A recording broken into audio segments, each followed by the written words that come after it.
let's dance, dance, you and I. Move your body to the sky. Love the way you shake it down, break it down, move the thing around. Feel it in your bones. 네, 오늘 1부는 이슈 인터뷰입니다. 단계적 일상 회복이 시작되면서 안전의 중요성이 다시 강조되는 시점이죠. 오늘은 우리나라의 건설 안전 그리고 또 시설물 안전이 어떻게 관리되고 있는지 함께 알아보도록 하겠습니다. 국토안전관리원의 김일환 원장 나오셨습니다. 원장님 안녕하십니까? 예, 안녕하세요. 아유, 반갑습니다. 저희 슬기로운 라디오 생활은 처음이시죠? 예, 그렇습니다. 저희 청취자분들께 간략하게 인사 한번 부탁드리겠습니다. 예, 반갑습니다. 저희가 국토안전관리원이 건설 안전에 많은 역할을 하고 있는데 많은 국민들도 안전에 대해서 많은 관심을 가져주시고 응원해 주시면 저희들도 더 열심히 하도록 그렇게 하겠습니다. 최근에 약간은 불안한 마음으로 이 건설 환경을 지켜보시는 분들이 많다 보니까 오늘 귀 기울이시는 분들 많으실 것 같거든요. 예. 어떻게 지금 진행이 되고 있는지 잠시 후에 친절한 설명을 부탁드리고 오늘 멀리서 오셨다고요? 진주에서 오셨나요? 예, 그렇습니다. 저희 사무실이 진주에 있습니다. 진주로 이동을 하신 게 얼마 안 됐을 것 같아요. 2월에 취임을 하셨던데요. 예, 저는 2월에 취임을 했는데요. 원래 저희 국토안전관리원이 예전 시설안전관리공단과 건설관리공사가 2020년 12월에 합쳐졌습니다. 이제 반대로 얘기하면 건설공사의 중요성이 부각되면서 좀 더 기관을 이제 확장을 한 거죠. 저희 기관 장소 자체는 한 6년 전에 이미 진주 혁신도시에 지방 이전을 하면서 그때 이미 자리를 잡았습니다. 제가 알기로는 이전에 이제 원장으로 취임하시기 전에도 국토부에서 꽤나 중요한 역할들을 많이 하셨던 걸로 아는데 진주 생활은 어떠십니까? 진주가 서울에서는 약간 멀게 느껴지지만 가서 보면 굉장히 좋습니다. 좋은가요?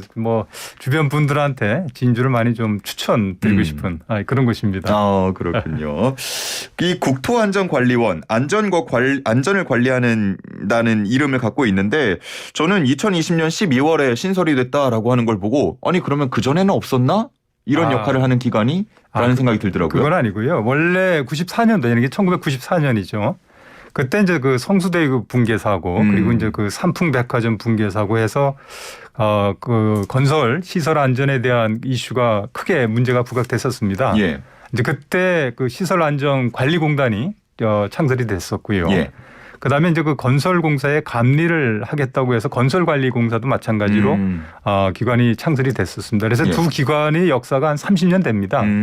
근데 이제 그때는 이제 관리와 건설에 대한 안전을 점검하는 기능들이 따로 있었던 것을 2020년 12월 달에 이걸 합치면서 이름을 이제 국토안전관리원으로 한 겁니다. 그리고 오히려 새로운 기관이 들어오면서 종전에 각각 하던 역할을 합쳐서 이제 한 곳에서 하게 된 걸로 그렇게 이해하시면 될 것 같습니다. 예. 그러면은 정말 일단은 건설 안전의 비중이 꽤나 클 것 같다는 생각이 드는데 구체적으로 어떤 일을 하시게 되는 건가요? 지금 방금 말씀드린 것처럼 저희 국토안전관리원이 설계, 시공, 유지관리 그리고 해체까지 어떻게 보면 시설물에 대해서는 전 생애 주기를 이제 관리하는 그런 역할을 하고 있습니다. 좀 더 아마 이제 세부적으로 좀 들어간다면 건설에 대한 안전이나 아니면 요새 가끔 이 보도가 되고 있는 시설에 대한 안전 혹은 지하 싱크홀 같은 이런 안전에 대한 그런 여러 가지 업무를 같이 하고 있다고 이렇게 보시면 될 것 같습니다. 정말 일반적인 아파트 혹은 건물뿐만 아니고 시설물이나 앞서서 말씀하신 싱크홀 같은 것까지 모두 다 함께 관리를 해주고 계신 건데 현장 점검도 나가시죠? 예, 그렇습니다. 자주 나가게 되나요? 저희가 이제 건설공사에서의 사망 사고를 현황을 놓고 보면 50억 미만 소규모 공사에서 한 70% 정도가 납니다. 그리고 이제 전국에 있는 건설 현장의 규모가 한 15만 건쯤 된다고 보시면 되고요. 그렇게 많아요? 예. 그래서 이제 저희 쪽에서는 주로 사고가 많이 나는 50억 미만의 소규모 건설 현장에 대한 안전 점검을 많이 하고 있습니다. 그러니까 이제 올해도 저희가 50억 미만의 소규모 현장 중에 한 15,000건 정도에 대해서는 저희가 직접 나가서 현장도 살펴보고 문제점이 있거나 이런 것 있으면 미리 좀 고칠 수 있도록 그렇게 이제 공고도 하고 이렇게 하고 있습니다. 방금 이제 50억 미만이라는 기준을 말씀을 해주셨는데 그런 곳에서 사고가 더 많이 발생하는 이유는 이 시설이라든가 안전에 대한 투자가 적어서 그렇다라고 분석이 되나요? 혹시? 아무래도 그 건설 현장이라는 게 이제 규모에 따라 다릅니다. 예. 이제 대규모 기업이 하는 그 대규모 현장도 있고 이제 소규모 현장도 있고 이러는데 아무래도 대규모 현장이나 이런 곳은 기업이 이제 종전에 업역도 오래됐고 이제 한 것도 있고 하니까 현장에 대한 그 안전 관리가 비교적 체계적으로 잘 되고 있는 편인 반면에 이제 그 작은 현장일수록 이게 좀 그 체계가 좀 잡혀 있지 못한 그런 면이 많이 있습니다. 예, 예. 그 안전에 대한 그 영향이 이제 그런 데서 많이 나오는 것 같습니다. 최근에는야 뭐 사고를 통해서 우리가 경각심이 높아졌다고 예. 하지만 이전까지는 뭐 일하시는 분들도 괜찮겠지 하는 경우도 많고 예. 또 일반 보행자나 운전자가 그 옆을 지나가더라도 그렇습니다. 별 생각 없이 지나갈 경우 많았거든요. 예. 확실히 최근에는 많이 경각심이 높아졌다고 예. 생각이 들고 올해는 현장 점검 계획이 다 나왔나요? 예. 지금 말씀드린 것처럼 저 그 소규모 현장 같은 경우에 한 5, 6천 개, 5천 정확히는 한 15,600개쯤 되고요. 저희가 이제 그 현장 점검을 할 때 이제 많은 분들이 생각하시는 게 이게 예. 그 마치 단속이나 처벌, 뭐 불시 점검 이제 이런 거하고 연상을 하거든요. 그렇게 생각이 들어요. 딱 들었을 때는. 근데 전혀 그건 아닙니다. 예. 혼내주러 가는 거 아닌가요? 그건 아닙니다. 오히려 이제 궤도성이라고 보시면 됩니다. 우선 이제 대상을 선정을 할 때 뭐 불시 점검 이런 게 아니고요. 예. 사전에 그 지자체하고 이제 협의합니다. 그래서 어느 현장이 좀 취약할 수 있으니 가면 좋겠다 이렇게 장소를 선정을 하고요. 또 갈 때도 불시하고 이러는 건 아니고요. 미리 이제 예고를 합니다. 언제 우리가 가서 살펴볼 테입니다. 이렇게 예고를 하고요. 예. 또 가서 보는 것도 뭐 잘못했으니까 처벌 위주로 뭐 벌점을 주겠다든가 이런 게 아니고 이제 실제로 전문가들이 현장에 가서 보면서 예를 들면 가설 울타리라든가 아니면 뭐 거푸집이라든가 이 설치하고 이러는 게 이게 사고 위험이 있으니 이런 부분은 고치는 게 좋겠습니다 하면서 저희가 그 얘기를 해주고 일본 이제 그 아주 소규모 현장 같은 경우는 굉장히 열악하거든요. 예. 이런 곳 같은 데는 안전 관리를 어떻게 하는 게 좋겠다고 아예 이제 컨설팅도 해주는 이런 그러니까 그 점검이 이게 지적이나 이런 게 아니라 이제 궤도성 위주로 저희가 이 점검을 진행한다고 보시면 될 것 같습니다. 참 좋은 얘기로 들리긴 하는데 일부 청취자분들께서 듣기에는 아니 그러면 점검 나올 때만 눈속임하면 어떡해? 라는 걱정도 되실 것 같거든요. 그렇지는 않습니다. 그러니까 이게 실제로 가서 이제 저희가 현장 점검을 하고 나서 이제 느낀 것 중에 하나가 아까 이제 말씀하신 것처럼 여러 가지 처벌 기준이나 사실 제도는 잘 돼 있습니다. 근데 이제 문제는 현장에서 그거를 인식을 하고 이제 집행을 하고 이제 진행을 하는 게 문제인데 그래도 저희가 한 번씩 정기적으로 혹은 이 현장 그 공정에 따라서 한 번씩 점검을 한다고 하면 이게 일종의 그 경각심을 이제 불러일으키는 면도 있고요. 또 한 번 현장 간다고 해서 뭐 저희가 이제 가고 나서 안 가는 게 아니라 오며 가면 계속 이제 보기도 하고 이러기 때문에 그 말씀하신 것처럼 뭐 일회성이니까 이제 한번 왔다 갔으니 이제 안 오겠다는 이런 식으로 되는 건 아닌 것 같고요. 오히려 저희가 그 파악하 본 바에 의하면 현장에서 반응도 좋고 이제 몰랐던 걸 지적해 주는 게 있으니까요. 그리고 또 이렇게 한번 이제 와서 하고 나면 자기네들이 이제 몰랐던 걸 알았기 때문에 오히려 그거를 그 현장에서 기본적으로는 사고를 줄이는 걸 아주 최우선으로 생각들 요새 많이 하고 있기 때문에 그 오히려 현장에서 많은 그 좋은 그 효과를 내고 있다고 이렇게 생각을 합니다. 뭐 지난 1월에 대표적으로 광주에서 일어난 아파트 붕괴 사고도 있었고요. 여러 가지 이 사고들을 보면서 최근에 무섭다라는 반응들도 좀 많거든요. 좀 책임감이 남다르실 것 같은데요. 뭐 광주 같은 이런 사고를 접하면 전문가 입장에서 어떻게 저런 사고가 났지 하는 그런 생각이 먼저 들고요. 그리고 이제 저가 지금 있는 데처럼 안전을 책임지는 이런 기관의 수장으로서의 입장은 이게 우리 건설 현장의 안전에 대한 경각심도 또 실태도 많이 바꿔줘야 되겠다는 이런 좀 책임감도 많이 느낍니다. 그래서 이제 이게 한번 좀 말씀드리고 싶은 거는 그 대부분의 이제 건설 현장을 보게 되면 가설 울타리나 이제 가림막이나 이런 걸 치고 있습니다.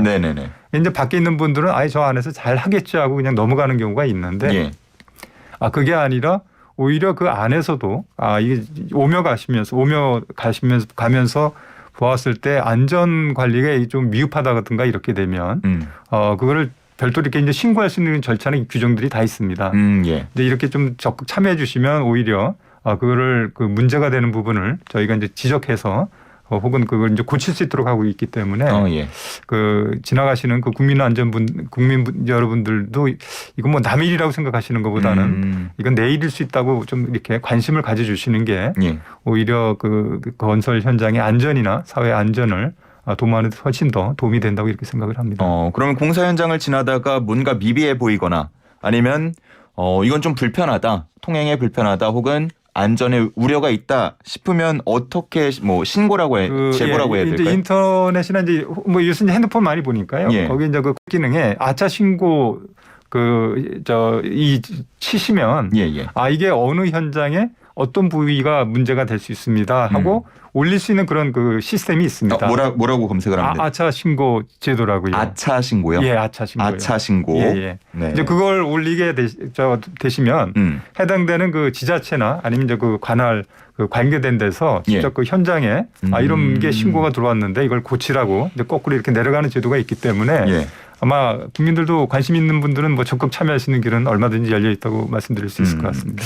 그 국토안전관리원 홈페이지 가보니까요. 원장이 답변 드립니다라는 코너도 있더라고요. 거기 많이 연락이 오나요? 문의가 오나요? 예, 많이 오기도 하고요. 저희들도 일단 그게 어떻게 보면 국민이나 그 일반인들하고 소통할 수 있는 창구가 되고 있다고 생각을 해서 적극 활용해서 그 대응하려고 이렇게 운영을 하고 있습니다. 그러면 정말로 직접 답변 주시는 거예요? 뭐 일상적인 루틴하고 뭐 좀 쉬운 거 이런 거야 사실 뭐 이제 실무 쪽에서 할 테고요. 어렵고 이런 건 당연히 제가 직접 또 하시는 것도 있고 또 김일환 원장에게 궁금한 점 있는 분들은 홈페이지에 가면은 직접 원장에게 질문할 수 있는 다이렉트로 질문할 수 있는 코너도 있으니까 그 부분도 활용을 많이 해주셨으면 좋겠습니다. 최근에 이제 건설 안전 관리에도 좀 더 뭐 스마트해지고 있다 이런 얘기가 돌더라고요. 어떻게 스마트해지는 건가요? 뭐 쉽게 얘기하면 이제 스마트 안전 장비를 많이 개발해서 이제 보급하겠다는 이제 기본 취지고요. 그 스마트 안전이라는 게 이제 뭔가 좀 의아해하실 수도 있는데 현장에서 일어나고 있는 사고 유형을 보면 대개 이제 떨어지거나 부딪히거나 아니면 어디에 이제 그 장비나 이런 데 이제 깔리거나 이런 사고가 가장 많습니다.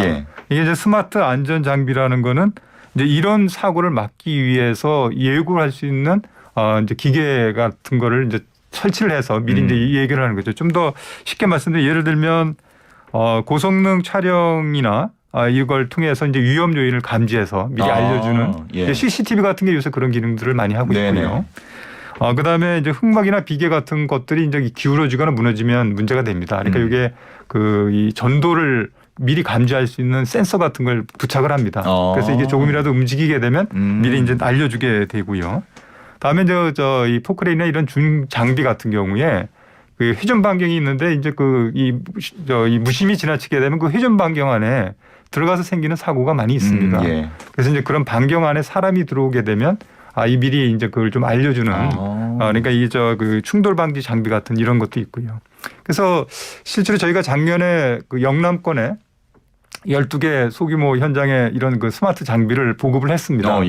그랬더니 아마 현장에서 굉장히 성과도 좋았고요. 또 반응도 좋아가지고 저희가 올해는 좀 예산을 늘려가지고 이걸 전국으로 좀 더 확대해 나갈 이런 계획도 갖고 있습니다. 그러니까 예전으로 치면 근무자들의 노동하시는 분들의 노하우에 의존했던 것들을 이제는 과학이랑 기술에 또 맡기는 거니까요. 보다 스마트해지고 안전해질 수 있겠다는 생각이 들고 이제 여름이 다가오고 있잖아요. 비도 올 것이고 또 그렇습니다. 요즘에는 폭염 우려도 높은데 이럴 경우에 계절적 요인 안전과 관련돼서는 없을까요? 그 건설 현장에서 이제 공사도 가장 활발하게 이루어지는 게 여름철일 수 있고요. 봄, 여름철이고 또 안전에 대해서도 저희가 가장 크게 신경을 쓰는 때이기도 하는데 아무래도 이제 계절성 요인으로 여름에는 집중호우와 이제 태풍 같은 이런 자연재해가 시설물 안전에 이제 직접적인 그 영향을 줍니다.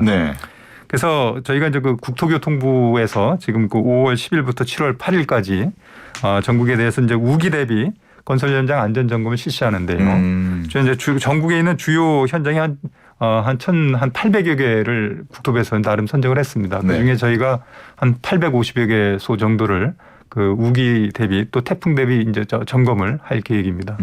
그리고 이제 또 하나 중요한 게 그 겨울철에 보면 그 이 비탈면이 큰 곳이 있습니다. 이제 이게 겨울에 그 비탈면이 얼었다가 이제 녹게 되면 이제 그 낙석 등 위험도 있는데 그 보면은 뭐 낙석 정도로 끝나지만 여름에 이제 이 태풍이나 이제 저희 집중호우가 오게 되면 이게 이제 그 사태나 이런 거하고 이어질 수 있기 때문에 저희가 여름철 대비해서는 위험 비탈면에 대해서 따로 특별히 점검을 하고 있는데 전국에 지금 한 103곳 정도를 선정을 해서 6월 말까지 이 비탈면에 대한 안전조사를 지금 진행하고 있습니다.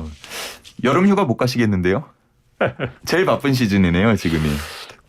예, 봄하고 아무래도 여름이 제일 말씀하신 것처럼 제일 바쁘고요. 좀 늦은 여름 정도가 아마 휴가를 가게 되지 않을까. 늦은 여름 정도엔 가능할 것 같고. 자, 이제 끝으로 국토안전관리원의 올해 계획 그리고 청취자분들께 하시고 싶은 말씀 부탁드리겠습니다. 말씀드린 것처럼 저희가 원 자체가 안전을 위한 기관이기 때문에 안전관리에 대한 사회적 요구를 만족시키도록 최선의 노력을 다할 생각입니다. 그리고 무엇보다 건설 현장에 안전 체질을 근본적으로 좀 변화시키는 게 굉장히 필요하다고 생각을 하고요. 예. 또 새 정부에서도 이번에 110개 국정 과제를 발표했는데 이제 그중에 보면 선진화된 재난안전관리 체계 구축이라든가 국민이 안심하는 생활 안전 확보 같은 한 20개의 과제 정도가 저희 기관 운영하고 좀 연계성이 있다고 생각을 합니다. 그래서 저희들도 나름 중장기 경영 전략을 좀 새롭게 하면서 정부 정책에 맞게 또 사회 흐름에 맞게 안전에 좀 최선을 다할 그럴 생각입니다. 알겠습니다. 자, 그러면은 이제 열심히 일하셔야 되니까 인터뷰 여기까지 하고 보내드리겠습니다. 아유, 감사합니다. 오늘 말씀 잘 들었습니다. 감사합니다. 네, 감사합니다. 네, 지금까지 국토안전관리원 김일환 원장과 함께했습니다.